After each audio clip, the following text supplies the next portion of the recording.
How good is the Apple Card really?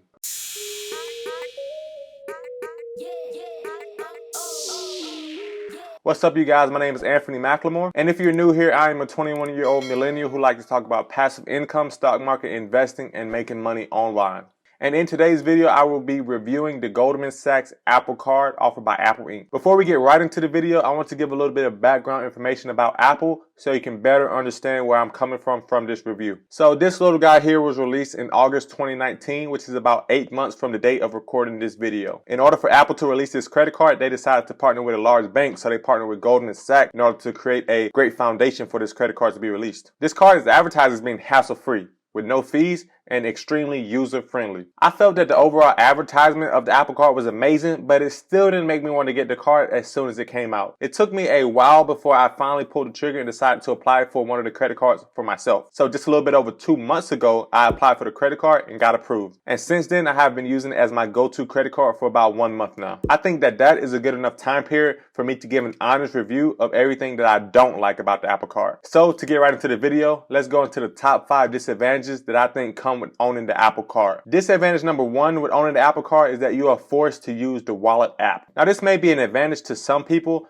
but to many people like myself who like checking their credit card on a desktop computer or who don't own an iMac computer but have an iPhone, not having the ability to check the credit card balance on a PC or a different computer is really hindering at times. I believe that being forced to use the wallet app at all times is just a major inconvenience that could be remedied easily by having a web-based platform that anyone can use. While this doesn't pose a major problem, you're forced to pay your bills on your phone rather than having the ability to pay on a laptop or a computer. I list this as inconvenience number 1 because it is the first thing that I noticed when I went to pay my credit cards off. I did my usual agenda every month of opening all the tabs of my credit cards and then paying them off one by one, but when I looked for Apple's credit card website, I couldn't find one. Maybe I'm overlooking it, or maybe they just don't have one yet. Whatever the case may be, it's just a little bit more inconvenient than it should be. While I give the mobile platform credit, it is very seamless to use and easy to use, but it's not everyone's first choice, and I feel like there should be some kind of alternative if they don't like that option. But all in all, this is not even a deal breaker. I don't even think it's an inconvenience to most people, but to me it is. But that leads me to the second disadvantage of owning the Apple Card, and that disadvantage is that you don't have a reward sign-up bonus when you open the card. If I was to compare the Apple Card with my Chase Freedom Unlimited card, I would say that the Apple Card is lacking severely. When I signed up to join the Chase Freedom Unlimited card, they had a special promotion offer of getting $150 cash back once you spend over $500 on the card. And I thought that this was an amazing offer because I would spend over $500 regardless because I would use it as my daily card. So when I decided to apply for the Apple Card, I somewhat expected a similar promotion because they seem to be in similar categories as far as credit cards go. However, this was not the case. Applying for the card is extremely easy. All you have to do is go to the wallet app, and then you are presented with a message that allows you to apply for the card directly through your phone. And once you apply, you can immediately see your credit card balance and you can start using your card right away. And you don't see any sign-up bonuses or anything like that at all. I think that Apple knows that they have such a large market share that they don't need to have a huge sign-up bonus in order to interest people into signing up for their card. They have built themselves on being such a premium brand that people seem somewhat entitled or privileged to own something that comes with Apple. And I think this is why they don't offer a huge sign-up bonus when you open in the card. This was somewhat disappointing to me, but I understand where Apple is coming from in this sense. However, that moves me along to disadvantage number 3.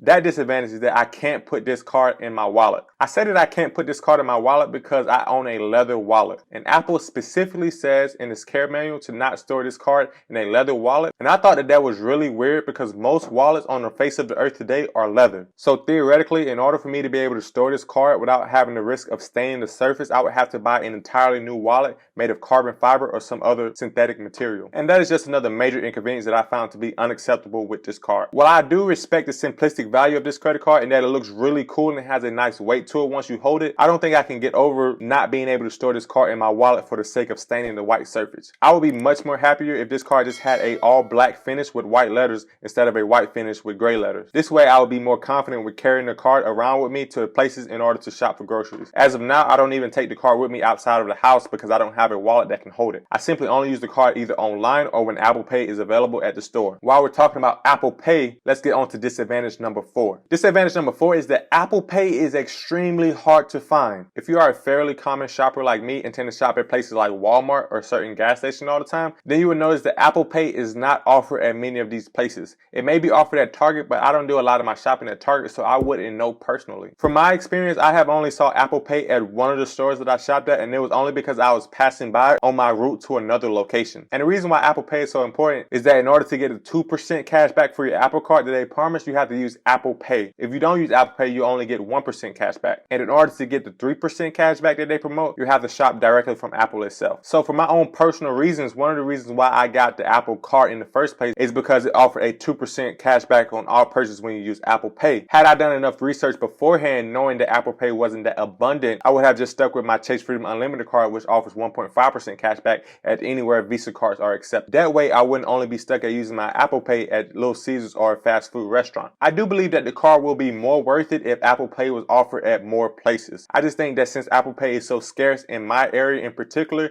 I don't find the card to be that much worth it, considering I can't even put it in my wallet. However, this leads me to my last disadvantage of the Apple Card, in that it just feels like a gift card for Apple. Basically, when you're using this card, it doesn't really feel like a credit card, but more of an incentive to buy stuff from Apple itself. Recently, since starting a YouTube channel, I have purchased some equipment in order to make my videos a little bit better. So to do that, I shopped at apple.com, which gave me 3% cash back on this credit card, which is twice the amount I would have gotten if I had used my Chase Freedom Unlimited card. However, other than shopping at Apple itself, I don't really see the benefit of using the Apple Card over any other card on the market. While the 1% that they give on any purchase is great, it simply does not stack up with some of the other advantages that you can get with different credit cards. So while I will keep this account open with this credit card and give it a few more chances as the months to come, I just don't see it as being my primary credit card for much longer. So before I end this video, I do want to go into some of the advantages of having an Apple Card that some people may not realize at first glance. I know you may have already heard this in a ton of other videos, but just owning this card feels like a premium experience. This card is made out of solid metal, titanium even, so when you hold it, it has a nice weight to it and feels very premium. It has a nice little thing to it when you drop it. If I just kind of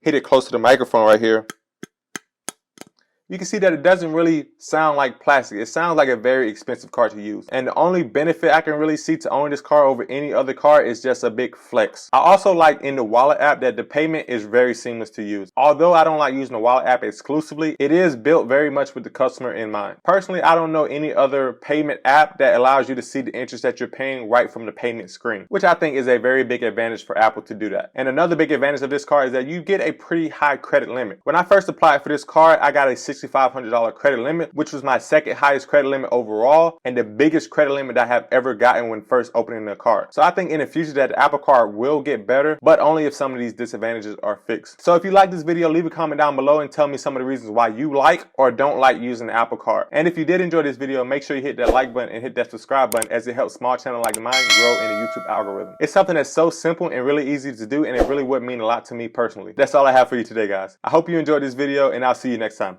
Peace.